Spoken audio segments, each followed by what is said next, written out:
that in mind, I think that makes a good time for us to transition over to our discussion with Jim in the Employers Lounge here.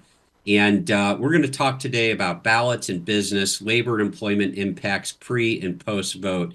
So, with that in mind, Jim, why don't you give just a kind of a quick introduction of how you think things are going to shake out over the next few weeks here running up to the election, and then depending on who wins the election, and like you said, crazily enough, we may not know for a few days, just like the last election, some way, somehow. Right. And what do you see when you look into this crystal ball? So first, I would say, Bert, is that it's an unusual situation for a couple of reasons. First, we've got the incumbent roles are a little jumbled up this time around, right? Like Harris is sort of the incumbent, I guess, right? But then also Trump is in a way, as a former president, sort of the incumbent. So, and that usually is a pretty bright line dynamic. You've got the incumbent and the challenger. This one, it makes it a little wacky. There's also the role I, of I I think that's the term of the day, a little wacky. a little wacky, yeah. Um, There's also like the role of of organized labor here, right? You've got the Teamsters who famously have withheld their support for Harris because of the rank and file support for Trump. And Trump is the Republican.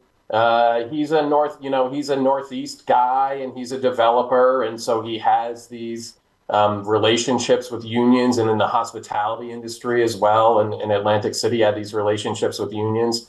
His first term, though, showed that I think where he sort of curries favor with unions is through trade policy and that sort of thing. And he, at least in his first term, he tended to sort of toe the traditional Republican line on labor and employment policy. And if he wins, though, I think that there's some things that, given his sort of populist bent, right, and how some of the Republicans are moving towards that populist view, including his running mate J.D. Vance. You've got Josh Hawley in the Senate, Right here from Missouri, by the way. for sure. And some of the issues that you all talk about on the program might be a little bit tricky for Trump to deal with. So, for example, things like the Fair Labor Standards Act independent contractor regulation, I think he would go through the process to get rid of that, right? The OSHA walk-around regulation that allows third parties to come in, so union organizers to accompany OSHA inspectors, or the Sierra Club to accompany OSHA inspectors, or your competitor to accompany OSHA inspectors. I think that one he could get rid of pretty easily too. But something like the overtime, right, which is perceived publicly and colloquially as giving employees a raise, even though when we know that that's not the case, just makes some more eligible for overtime, doesn't mean they're going to get that overtime. Getting rid of that might be politically tricky for him to do, right? So if that survives the current legal challenges, I'll be interested to see what they do with that, because I would not say that that's a guarantee that he's going to try to strip that off the books. Same thing with the Federal Trade Commission's ban on non-compete agreements. Again, if that's tied up in court, and it could take a while to resolve that. But if that survives, I don't think it would be automatically revoked by a Trump administration, because there is this bipartisan skepticism of non-competes. And you even had some populist Republicans file amicus briefs in these legal cases on behalf of the FTC. So you had Republicans defending the FTC's policy on their non-compete regulation, which is really interesting. So those are sort of the thing, the issues that he's going to have to deal with. So it's not always going to be black and white.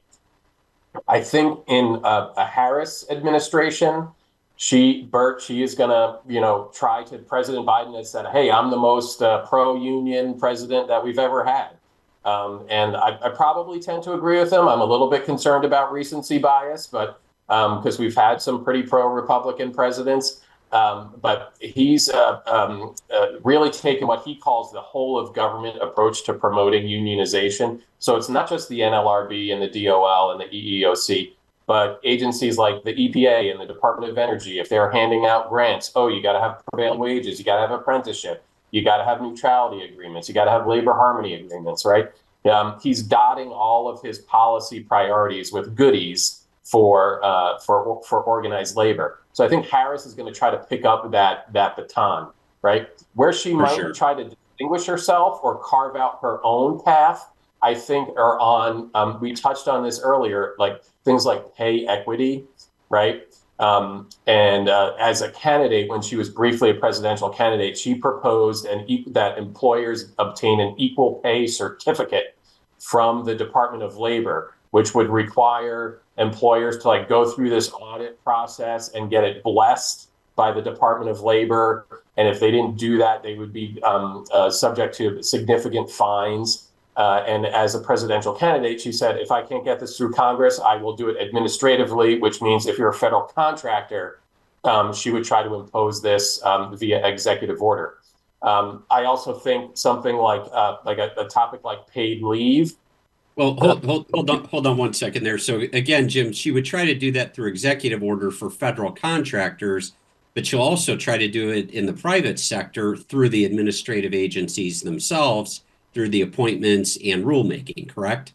Yes, if they're there's some court decisions, the Loper-Bright decision that I talked about the last time I was on, that might help the employer community attack those efforts, if they're perceived as the agencies going beyond the authority granted to them by Congress. Right. But yes, I do think she'll be using the bully pulpit to talk about pay equity and paid leave.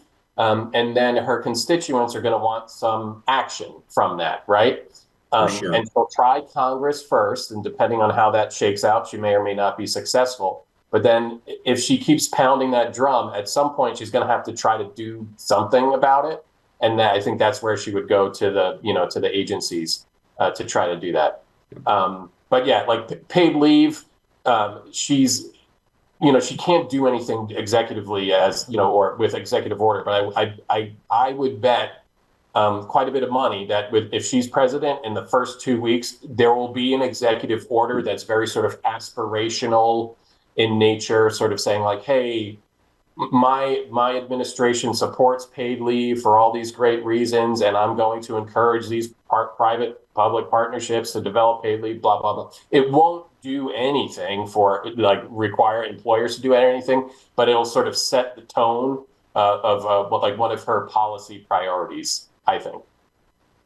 Yeah, and I think what's really interesting is we've talked about this on the program many times. Most employers in the U.S., not all, but most employers in the U.S. do provide various forms of paid leave for their employees. Now, interestingly, and I touched on this at the beginning of the program, is that where you do not see a lot of paid leave is the restaurant, retail, hospitality sector. Those are a lot of times tip minimum wage employees. You don't work, you don't get paid. You can usually take the time off, not always, but you can usually take the time off. And if you take the time off, you're just not going to get paid. And I think that that sort of gets to what I was saying before, Jim, that's kind of the administration taking the whole of government approach to try to make sweeping changes in the restaurant, retail, hospitality sector. Right. It could be an interesting discussion too, Bert, because employers with a national footprint, I think, have grown tired of dealing with the patchwork of paid family leave laws.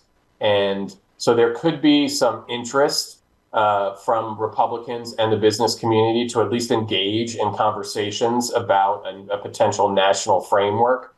They would obviously need preemption to preempt those state and local laws.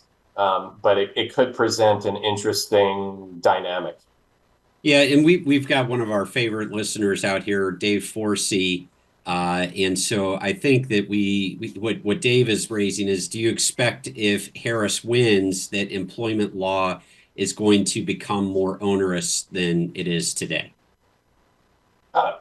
Yeah, I mean, I think, yeah, she will continue to,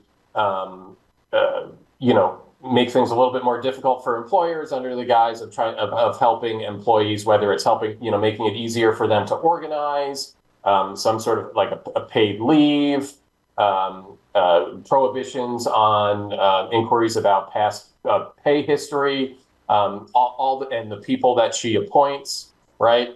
And then, the thing is, these days with Congress not being able to really do anything or agree on anything, that also sends a signal. Even if Congress is not going to pass a law, that sends a signal to the state and local legislators about hey, what's important? What should we be working on, right? So they see, she's talking about XYZ, well, and she can't get it done on the federal level, but we can get it done here in California or Massachusetts or New York or whatever it is.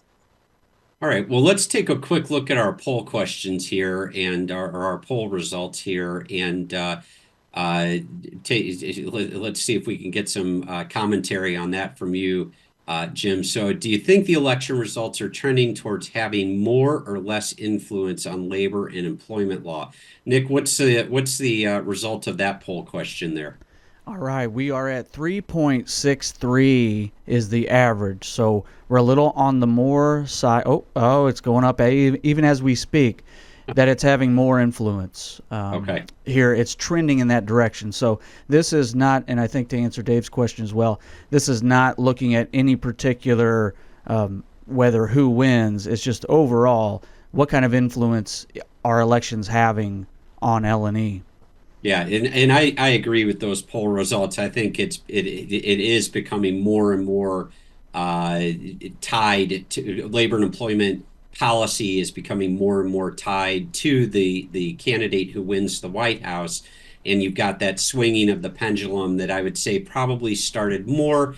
I think, by today's standards, Clinton and Bush, the pendulum didn't swing that dramatically.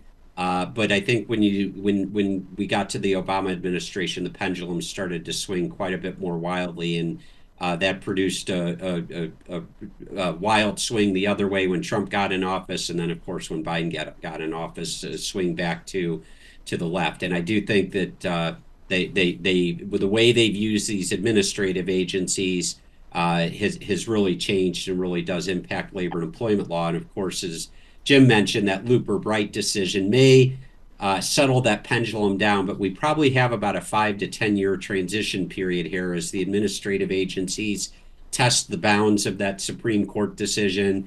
The cases work their way into the appellate courts and eventually a split in the circuits, and then the Supreme Court refines them. So we're in for a little bit here. Thank you once again for tuning in to This Week at Work. If you enjoy the show, please share it with your colleagues. Forward our invites. Share the link aimea.org/thisweekatwork, or follow or subscribe wherever you get your news and entertainment, like LinkedIn, YouTube, Spotify, Apple Podcasts. We're everywhere you are. And you can be part of the show. Send your questions and comments anytime to info@thisweek.work. We'll see you next week, 7:30 a.m. Central Time, when we discuss what's happening this week at work.